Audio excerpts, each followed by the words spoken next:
Hey, everybody, thank you for tuning in. I'm Patton Oswalt, and you are watching live right now on Prime's YouTube, plus Twitter, TikTok, and if you're watching on my OnlyFans page, please hit that donate button. I need to resurface my deck. I'm Patton Oswalt, and I'm here with some of the cast. The cast is so massive, we had to break them off into smaller groups. So I got the hot group because I'm here with the cast of the new series, Lord of the Rings, The Rings of Power, which takes place right after Better Call Saul and right before Breaking Bad. So here, I'm going to introduce them. Some of these names are pretty amazing. Morfred.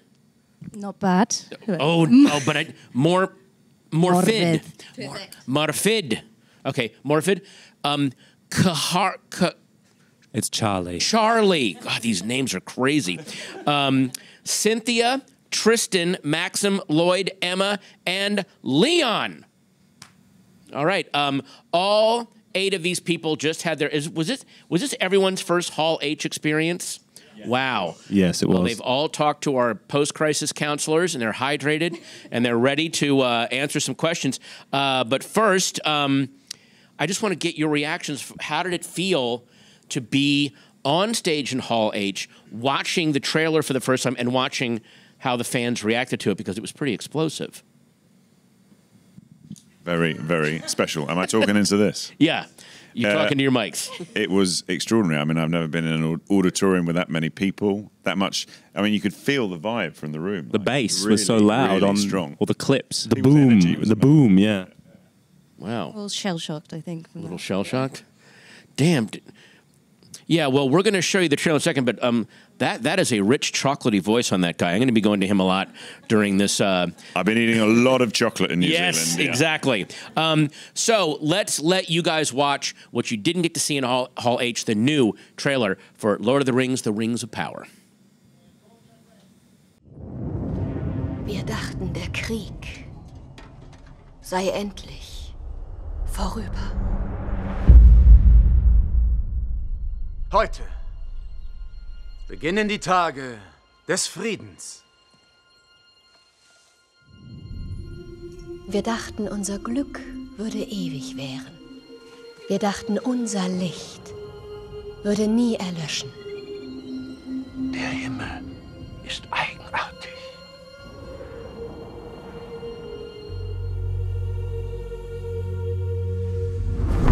Er ist hier, Galadriel. Der Augenblick, den wir fürchteten.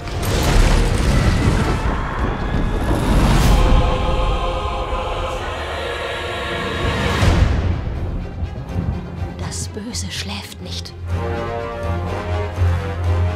Es wartet.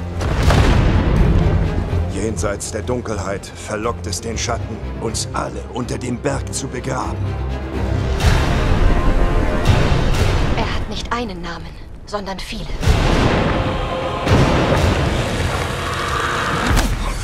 Schon von ihm gehört, Kleiner?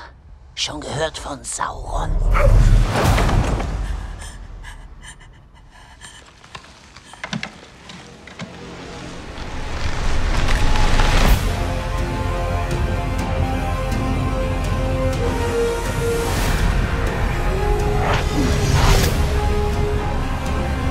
Lässt man das Böse gewähren, vernichtet es uns alle. Finde das Licht und der Schatten wird dich nicht entdecken. Gemeinsam können wir es überleben. Kämpft mit mir.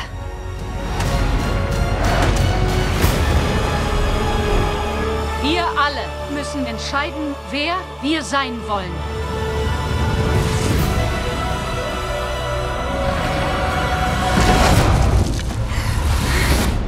Es gibt kein Vertrauen zwischen Hammer und Fels.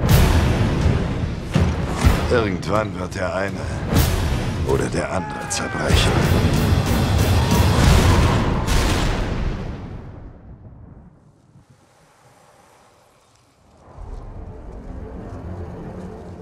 Viele Lügen wurden euch erzählt. Von Mittelerde.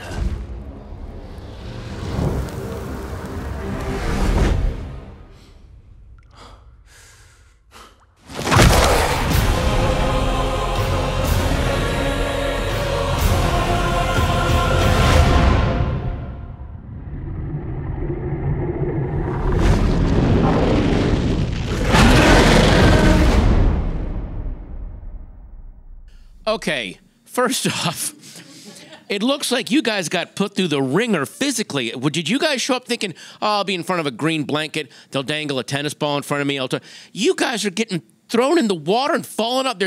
How much real practical stuff did you guys have to do in this? Was it pretty exhausting? I think there was a lot. I mean, I think for all of us, we all sort of did one form of training. We would do group sort of stunt training every morning, which started off from the most basic steps to then learning longer fight sequences. Yeah, you look like you were doing some pretty serious stunts in that. You're swimming away from a burning ship or something. I mean, I know that I'm assuming the gigantic monster fish was CGI, but you are in a tank swimming for your life. Like, was this a grueling shoot? What was the experience like overall for everybody? They have those sort of animals in New Zealand. You can get them. Oh, yeah. I didn't know that. Oh, that's great. Well, that must have really worked out. Yeah. Yeah, no, we were really lucky that so much of it was practical. We were actually doing it. Yeah, and the swimming, we were in this absolutely enormous tank, and I'd never swum in clothes. Oh, and I'd wow. never swum in a very long dress, and that was quite something. Oh, my gosh. Okay, well, that, again, the practical effects look insane. Now, there's a bunch of questions. You guys, I know you guys have already gone through the grueling Hall H question gulag. However, there are still some more for you guys. Starting with Lloyd. Yes. Oh. That's me. Lloyd with the chocolatey voice. Your character is from the island kingdom of Numenor. Well pronounced. Did I you could pronounce put a that little right? R on the end. Numenor. Numenor. I don't want one Colbert little bursting in and kicking me in the teeth. Can you tell us a little bit about Numenor and its history? Numenor, the island nation of Numenor, is Tolkien. Sorry, island nation of Numenor. Yeah, let's get it right. It's Tolkien's Atlantis. And where we find it at the beginning of the series is at the peak of civilization. It's sort of a combination of the Greek, Roman empires, Byzantium. And essentially, if you were to compare them to us today, they're superhuman. They've been, a lot of the lineage is half elven from Elros, and therefore they live a long, long life, 300 years, 350 years. Wow. Incredible mariners. But exactly where we find them is the beginning of potential polarization between a sort of a nationalistic view and a much more loyalty to the elven side of their nature, because they were donated the island by the elves and the Valar for in the first age for fighting on the side of the elves against Morgoth. The source of a lot of the conflict. Okay, nice. Now, Leon, you play Pharazôn's son, Kennen. Did I say all of that right? Yeah, you did. Well done. So what can you tell us about this character? So Kennen is the son of a very powerful man, the Chancellor, Pharazôn. And I think with the kids of powerful people, sometimes they're determined to match or outdo their parents' accomplishments. And sometimes they feel pretty comfortable to coast. And I feel like he is in the latter category at this stage. He's been born into a golden age. He's had everything he's ever wanted. And he's never really had any reason to question that, I think much to his father's chagrin. Pharazôn is obsessed with his legacy, and Kennen's kind of been a parrot so far because what's going on is working. I'm glad that trust funders are being represented in Middle-earth. That's beautiful. I'm glad proud that to do we it. finally are giving them some representation. Hashtag trust fund love. All right. Emma Horvath. Hello, Did I say your name right? Yes, you did. Thank you. Nailing it. Emma, you play Isildur's sister? Did I say that right? Yes, Isildur's sister. Yes. And Tap you the play- R if you can. Huh? Tapped R slightly. Oh, okay. Oh, damn. All right. Well, it says you are the artist of the family. Now, you actually learned how to write Numenorian letters? I mean, did that help you prepare for the role, or? Yeah, I mean, Eärien is not a character of the body, she's a character of the mind.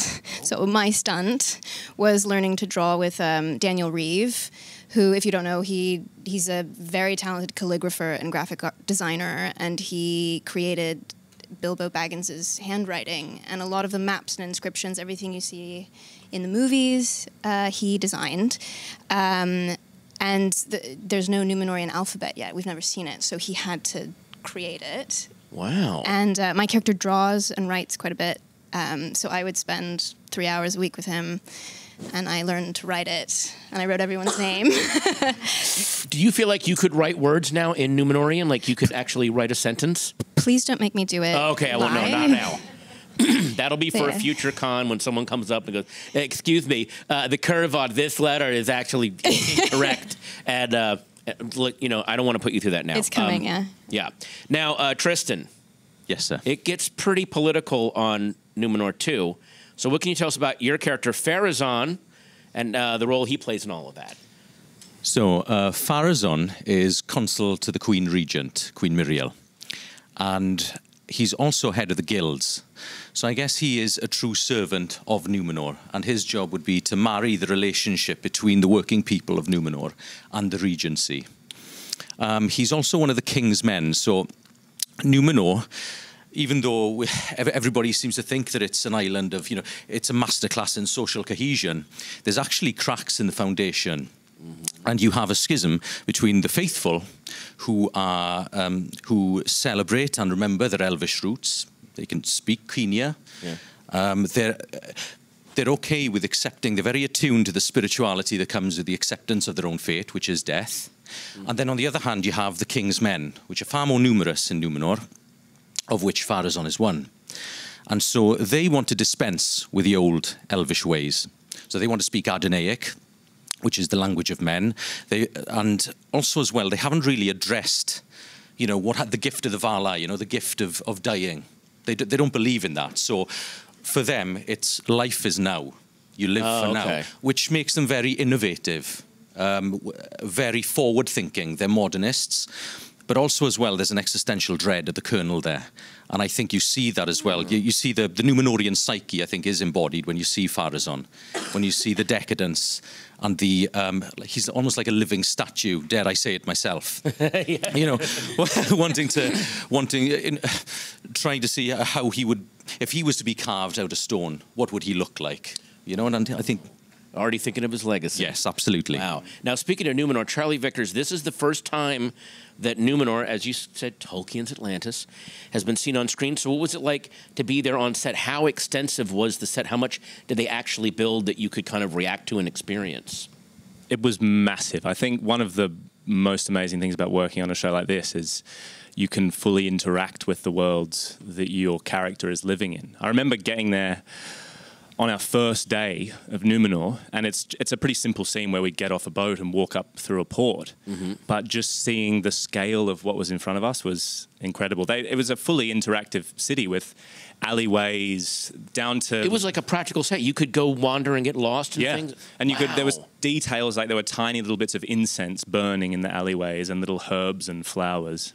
So it even had the scent, like you felt like you were truly visiting the city. Yeah. I think someone fell into a canal as well at one stage. Now, Cynthia Adai Robinson? Correct. Yes. In that new trailer we watched, we saw your character, Queen Regent Miriel. Miriel. It's that pesky tapped R again. Yeah, get this tapped R. I know.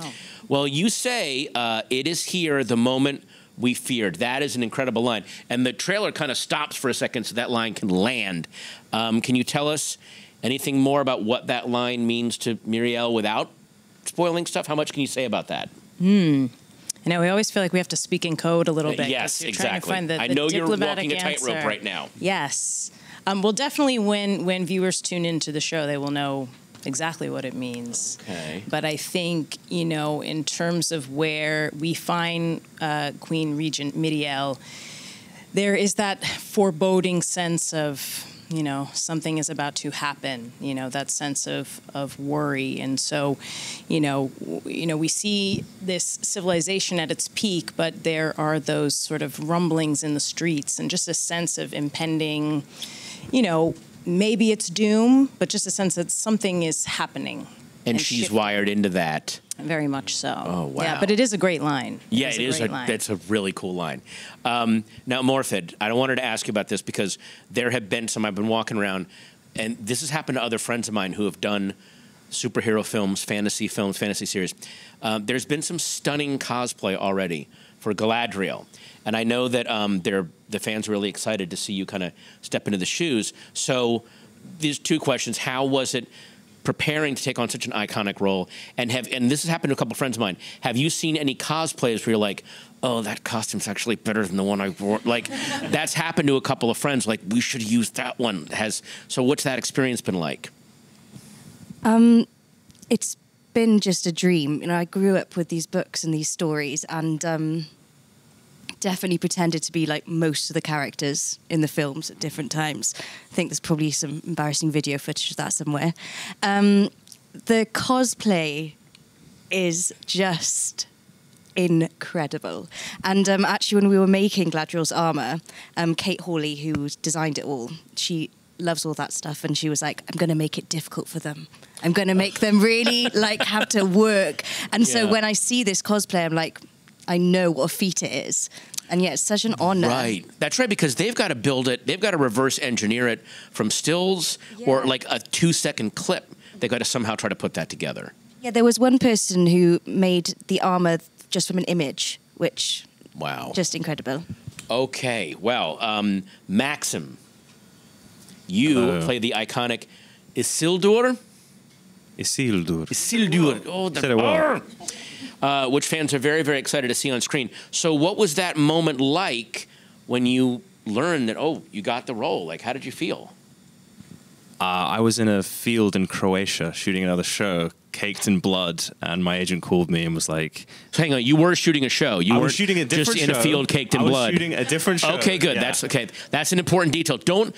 In future interviews, don't leave that part out. Don't go, I was in a field in Croatia caked in blood. Yeah, exactly. Mention the show. And yeah, my agent called me and was like, you're going to be in Lord of the Rings. And I was like silent. And then he was like, by the way, there's an NDA to sign, so you can't tell anyone. So I celebrated by myself in a hotel room, and it was a bit... It was a bit surreal. But it's, an amazing experience with such an amazing cast as well. And we've all become like a family, I guess. Yeah. It's such a massive group. It's amazing. Yeah. Well, and I'm playing his father, Elendil, so when he says it's like a family, it's a joyful family. It's a very joyful. He's not a problem child in any way, shape, or form. I just want to put that on the record. It is a complex relationship between father and son, as all relationships between fathers and sons are. All I can say is, don't always blame the parents. Right. This was a really difficult panel to get ready for because there's so much I want to talk about, and there's so much we can't talk about. Thank you all for walking this tightrope with me, and I just wanted to ask you, like, what can audiences expect when we finally get to see the Rings of Power on September 2nd? I think it's going to really run an emotional gamut, because even for us, we finally recently have started to see some of the footage ourselves, because we also hadn't seen much, even though we were there and we made it. But you're gonna laugh, you're gonna cry, you're gonna be shocked, you're gonna be in awe. And to me, the best stories really capture the full range of human emotion. So I think you're gonna have all the feels, is what I would say. Well said. Yeah. Wow. Well, hey, that was amazing, and thank you guys so much for tuning in. September 2nd can't come quickly enough. Oh, hey, you know what? A little birdie just told me that we should watch this trailer one more time, so roll it again. Thank you guys so much for joining us. We really appreciate it. Have a great September 2nd, tune in. Have a great whatever you're going to do for the rest of your day. See ya. Wir dachten, der Krieg sei endlich vorüber. Heute beginnen die Tage des Friedens. Wir dachten, unser Glück würde ewig währen. Wir dachten, unser Licht würde nie erlöschen. Der Himmel ist eigenartig.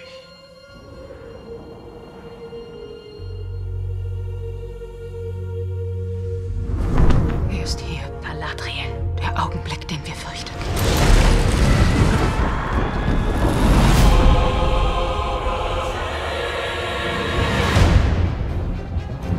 Das Böse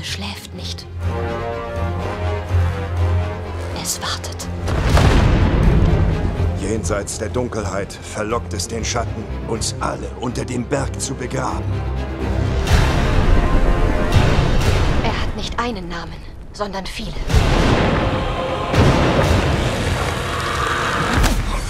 Schon von ihm gehört, Kleiner? Schon gehört von Sauron?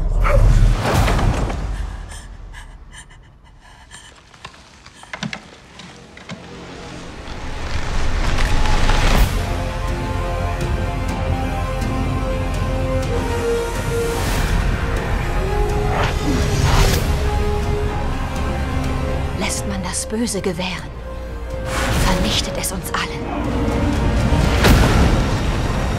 Finde das Licht und der Schatten wird dich nicht entdecken.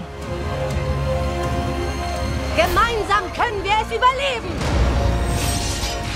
Kämpft mit mir!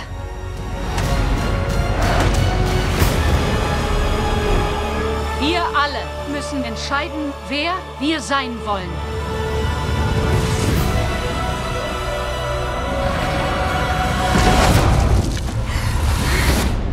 Es gibt kein Vertrauen zwischen Hammer und Fels.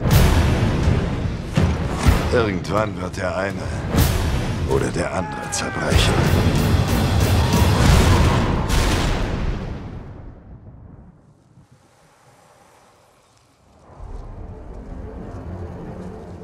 Viele Lügen wurden euch erzählt. Von Mittelerde,